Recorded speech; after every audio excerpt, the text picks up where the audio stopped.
Tentara asing kembali jadi korban, Inggris konfirmasi warganya tewas di Ukraina.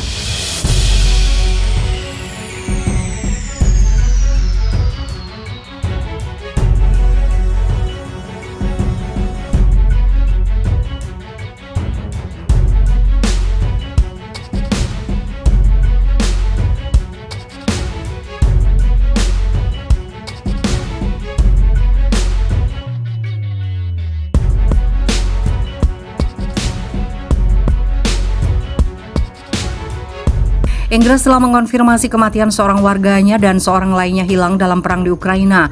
Korban tewas adalah mantan tentara Inggris yang dilaporkan berperang melawan Rusia di Donbas. Seorang warga negara Inggris tewas di Ukraina dan seorang lainnya hilang, kata kantor luar negeri Inggris seperti dikutip dari BBC. Sumber di Ukraina mengatakan kepada BBC bahwa warga Inggris yang tewas adalah Scott Shibley yang diketahui berperang untuk pasukan Ukraina. Dia adalah warga negara Inggris pertama yang dipastikan tewas dalam konflik tersebut dan digambarkan sebagai teman yang tiada duanya. Kementerian Luar Negeri Inggris sendiri belum merilis identitas kedua orang tersebut, namun seorang juru bicara mengatakan itu pihaknya memberikan dukungan kepada keluarga mereka. Rincian kematian Shibley dan bagaimana atau kapan orang kedua hilang belum diketahui. Sumber diplomatik mengatakan kemungkinan besar kedua orang itu adalah sukarelawan asing yang bertugas dengan angkatan bersenjata Ukraina di Mariupol atau di tempat lain di Donbas. Penghormatan telah diberikan kepada Shibley secara online yang diketahui sebagai mantan anggota Angkatan Bersenjata Inggris, termasuk di Facebook dan halaman penggalangan dana yang dibuat untuk mengenangnya. Sebuah postingan di halaman Facebook Skuadron Dukungan Logistik menggambarkannya sebagai mantan prajurit yang bertugas dari skuadron. Postingan itu juga mengatakan dia telah menunjukkan semangat komando sampai akhir. Pendiri halaman penggalangan dana menggambarkan Shibley juga dikenal sebagai saudara, sebagai seorang teman yang tidak seperti yang lain dan orang paling berani dan pernah saya kenal. Hidupnya mungkin telah dipersingkat tetapi dia hidup sepenuhnya dan melakukan hal dengan cara saudara kandung sampai akhir. Juru bicara Kementerian Luar Negeri Inggris mengatakan pihaknya segera mencari informasi lebih lanjut tentang warga negara Inggris yang hilang. 3 mantan anggota pasukan khusus Inggris dilaporkan tewas pada bulan Maret dalam serangan rudal Rusia di pusat pelatihan militer dekat perbatasan dengan Polandia. Tetapi kematian ini tidak pernah dikonfirmasi. Pemerintah Inggris telah mendesak warganya untuk meninggalkan Ukraina pada Februari lalu, telah mengatakan kepada orang-orang untuk tidak melakukan perjalanan ke negara itu sejak Rusia menginvasi tetangganya itu. Pada awal perang, Menteri Luar Negeri Liz Truss mengatakan dia mendukung individu dari Inggris yang mungkin ingin pergi ke Ukraina untuk berperang, tetapi pemerintah sejak itu menyarankan untuk tidak melakukannya. Ratusan mantan tentara Inggris mengatakan mereka ingin pergi ke Ukraina untuk berperang atau membantu upaya kemanusiaan. Sementara yang lain tanpa latar belakang militer telah melakukan perjalanan untuk menawarkan dukungan kepada Ukraina.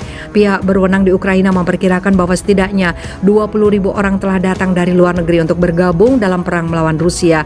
Meskipun tidak semuanya adalah orang Inggris. Sebelumnya, 2 pria asal Inggris yang berperang dengan pasukan Ukraina telah ditangkap oleh pasukan Rusia, Aiden Aslin dan Shaun Pinner, yang keduanya tinggal di Ukraina sejak 2018, ditawan saat mempertahankan kota Mariupol di sebuah tenggara negara itu pada awal bulan ini.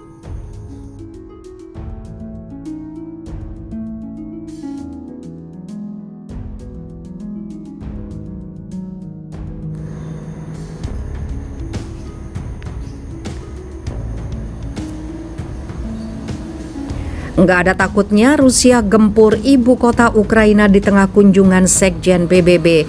Rusia menembakkan 2 peluru kendali ke ibu kota Kiev pada Kamis 28 April ketika Sekretaris Jenderal Perserikatan Bangsa-Bangsa Antonio Guterres sedang berkunjung di Ukraina, kata beberapa pejabat Ukraina. Roket itu mengguncang sebuah distrik di pusat kota Kiev dan salah satunya menghantam sebuah gedung hunian hingga melukai sedikitnya 3 orang, kata wali kota Kiev Vitali Klitschko. Beberapa saksi mata Reuters melaporkan bahwa mereka mendengar bunyi 2 ledakan, namun keterangan soal penyebabnya belum bisa dipastikan. Ledakan pada Kamis terdengar tidak lama setelah Guterres selesai melakukan pembicaraan dengan Presiden Ukraina Volodymyr Zelensky. Kejadian itu menggarisbawahi kekhawatiran bahwa Kiev masih rentan diserang persenjataan berat Rusia. Ada serangan di Kiev, saya terkejut bukan karena saya sedang berada di sini, tapi karena Kiev adalah kota suci bagi masyarakat Ukraina maupun Rusia, kata Guterres kepada stasiun penyiaran Portugal RTP ketika ditanya soal ledakan tersebut. Belum ada komentar dari Rusia soal rentetan ledakan itu. Yang disebut Zelensky merupakan bukti bahwa kita jangan sampai kehilangan kewaspadaan. Kita jangan menganggap bahwa perang sudah berakhir.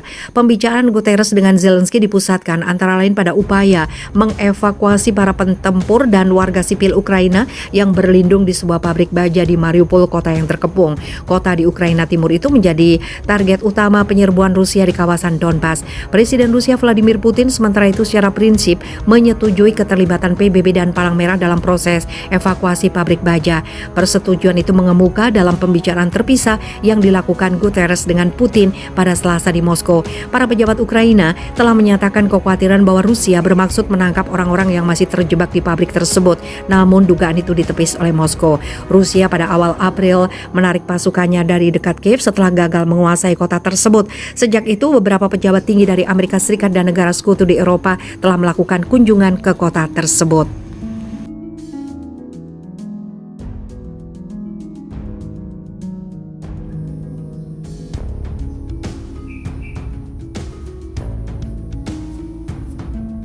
Kirim senjata ke Ukraina, Rusia itu tanda NATO sudah siap berperang dengan kami. Pengiriman persenjataan Barat ke Ukraina berarti aliansi NATO pada dasarnya terlibat dalam perang dengan Rusia.